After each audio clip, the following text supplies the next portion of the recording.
वंदे मातरम बच्चों, मैं सीमा चुचरा सर्वहितकारी विद्या मंदिर फाजिलका से। बच्चों, जैसा कि पिछली वीडियो में हमने लेसन 10 के मैंने प्रश्न उत्तर आपको समझाए थे, तो आज हम व्याकरण का टॉपिक मैं आपको करवाने जा रही हूँ, संधि। तो आप इसको ध्यानपूर्वक समझेंगे। संधि, सबसे पहले इसकी परिभाषा कि संधि होती क्या है। संधि शब्द का अर्थ है मेल। दो शब्दों के मिलने पर पहले शब्द का अंतिम वर्ण और दूसरे शब्द का पहला वर्ण आपस में मिल जाता है तथा एक नया रूप धारण कर लेता है।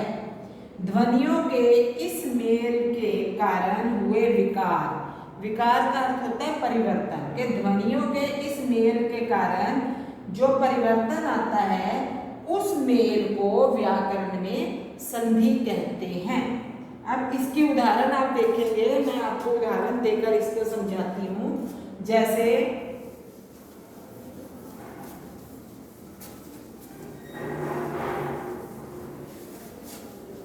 एक शब्द है शरणागत।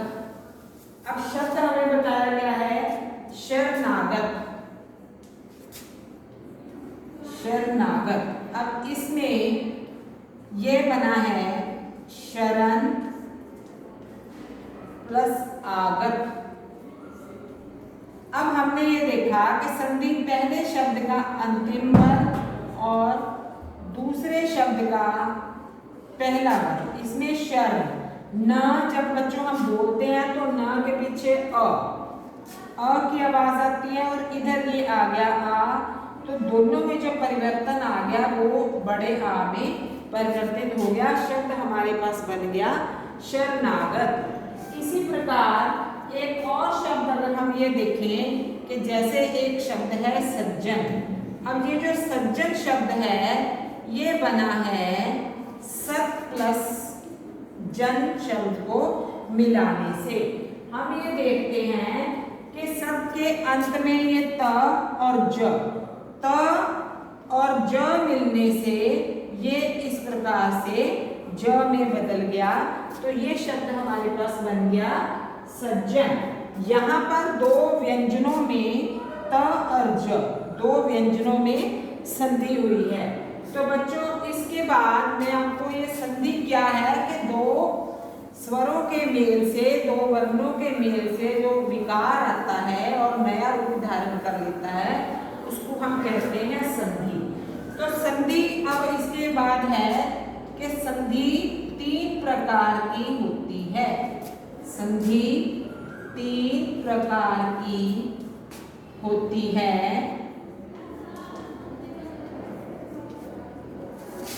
पहला भेद है इसका स्वर संधि, दूसरा है व्यंजन संधि और तीसरा भेद है विसर्ग संधि। तीसरा है विसर्ग संधि।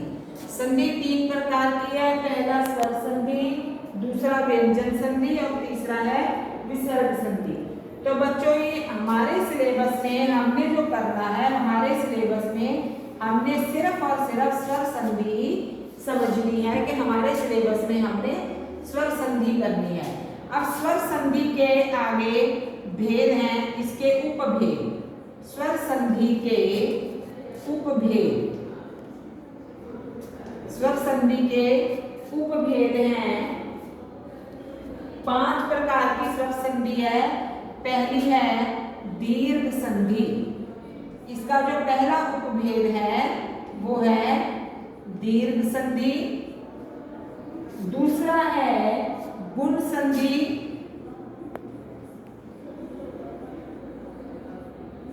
इसका तीसरा भेद है वृद्धि संधि।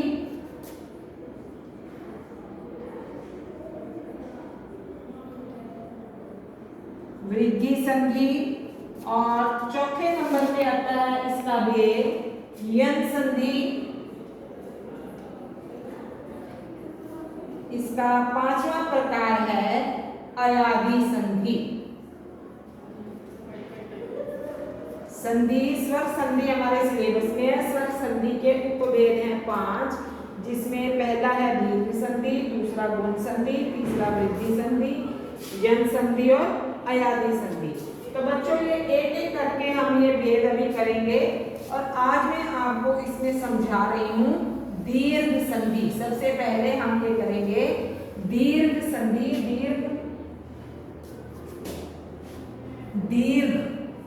दीर्घ संधि। दीर्घ शब्द आपने पहले भी सुना होगा। जैसे हम वर्णों के बारे में जानते हैं कि वर्ण 2 प्रकार के होते हैं, स्वर और व्यंजन।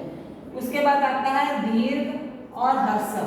दीर्घ मतलब बड़ा और ह्रस्व मतलब छोटा। तो सबसे पहले हम देखते हैं कि दीर्घ संधि क्या है। अब स्वर संधि में सबसे पहले स्वर संधि में 2 स्वरों का मेल होता है।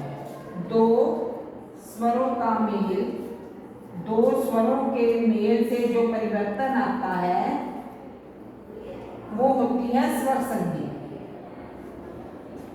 मेल से परिवर्तन आता है उसे स्वर संधि कहते हैं। अब स्वर में संधि में पहला है दीर्घ संधि। इसका जो उपभेद हम कर रहे हैं, इसके उपभेद में बच्चों स्वरों के बारे में आप जानते हैं कि हिंदी में स्वर होते हैं 11, जैसे अ आ इ उ ऊ ए ओ औ अं अह। इस प्रकार से ये जो स्वरों के मेल से जो परिवर्तन आता है उसको हम कहते हैं स्वर संधि। पहला है दीर्घ संधि। दीर्घ संधि के अंदर जब ह्रस्व या दीर्घ, ह्रस्व मतलब छोटा और दीर्घ मतलब बड़ा, ह्रस्व या दीर्घ अ ई और उ के बाद अ ई उ के बाद दीर्घ आ ई और उ आते हैं। तो इनके मेल से दीर्घ आ ई उ बन जाता है।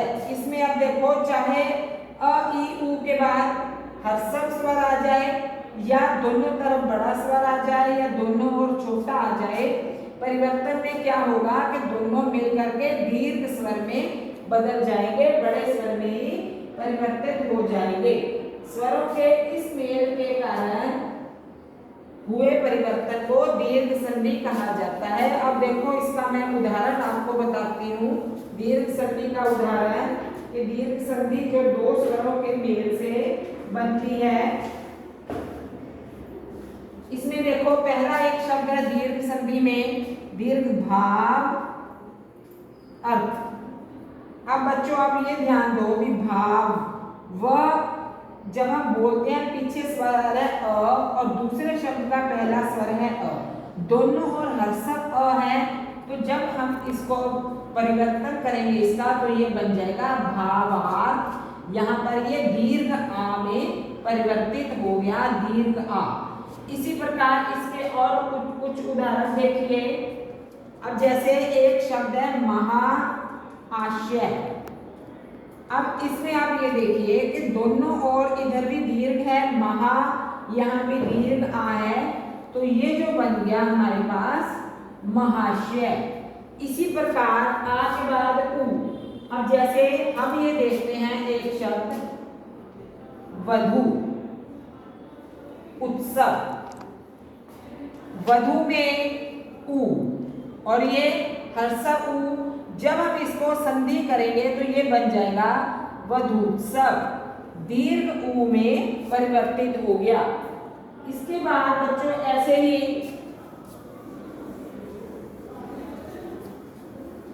जब हम ई वाला शब्द देखें, ई स्वर आता है मुनि और इंद्र। मुनि में आप देखिए यहाँ भी छोटी ई है, इधर भी छोटी ई है। जब हम इसको संधि करेंगे इस शब्द की, तो ये बन जाएगा मुनींद्र। दोनों ओर अगर छोटा स्वर है बड़ा है तो दोनों मिलके क्या बनेंगे, बड़ी ई में परिवर्तित हो जाएंगे। इसी प्रकार से अगर एक तरफ बड़ी ई है और उसके सामने छोटी ई आती है तो वो भी दीर्घ स्वर में ही परिवर्तित होगी। लक्ष्मी छा। इस प्रकार से ये हो गया हमारा इसका दीर्घ संधि। स्वर संधि का पहला उपभेद दीर्घ संधि के दोनों ओर स्वर चाहे दीर्घ हो या ह्रस्व हो, परिवर्तन किसमें होता है? दीर्घ स्वर में परिवर्तन होता है। इसका जो दूसरा उपभेद है बच्चों वो है हमारे पास गुण संधि। गुण संधि। अब गुण संधि में इसका जो नियम है कि जब अ और आ का मेल ई या बड़ी ई से या ऊ या बड़े ऊ से होता है तो तब इनके स्थान पर ए और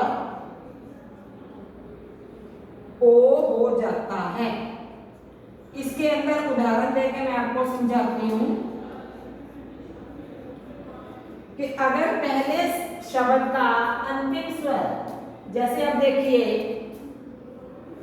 नर प्लस इंद्र, हम ये देखें कि नर में र अ, पहले शब्द का आखिरी स्वर हमारे पास अ आ रहा है, यहाँ पर छोटी ई आ गई तो ये बदलेगा ए में परिवर्तन हो जाएगा, शब्द बन जाएगा नरेंद्र। नर इंद्र नरेंद्र। अ आ के बाद ई जब आता है तो ये ए में परिवर्तन होता है और अ आ के बाद दूसरा शब्द अगर ऊ या बड़े ऊ से शुरू होता है तो वहां पर वो ओ में बदल जाता है। जैसे अभी एक और हम लिखते हैं इसके अंदर उदाहरण मैं आपको और बताती हूं।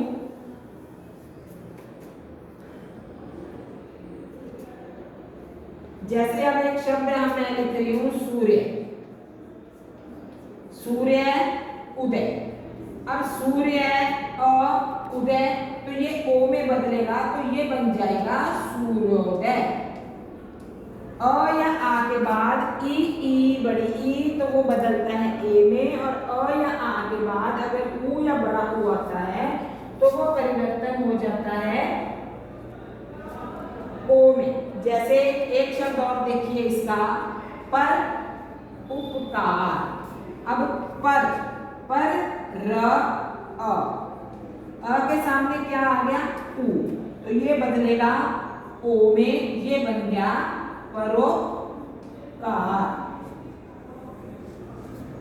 तो बच्चों आज मैं आपको संधि के स्वर संधि के सिर्फ दो ही उपभेद समझा रही हूँ, दीर्घ संधि और गुण संधि। जब हम इसके नियमों को जानेंगे तो संधि करना मुश्किल नहीं होगा। आप ध्यान पूर्वक इसको पढ़ेंगे, समझेंगे। आपके पास व्याकरण की बुक भी है, आप उसकी सहायता भी ले सकते हो। तो इस टॉपिक को ध्यानपूर्वक कर लेना। अगली वीडियो में जो हमारे स्वर संधि के बाकी जो 3 उपभेद हैं मैं उनके बारे में आपको समझाऊंगी। धन्यवाद। सुरक्षित रहिए और अपना जो काम है वो अच्छी प्रकार से करते रहिए।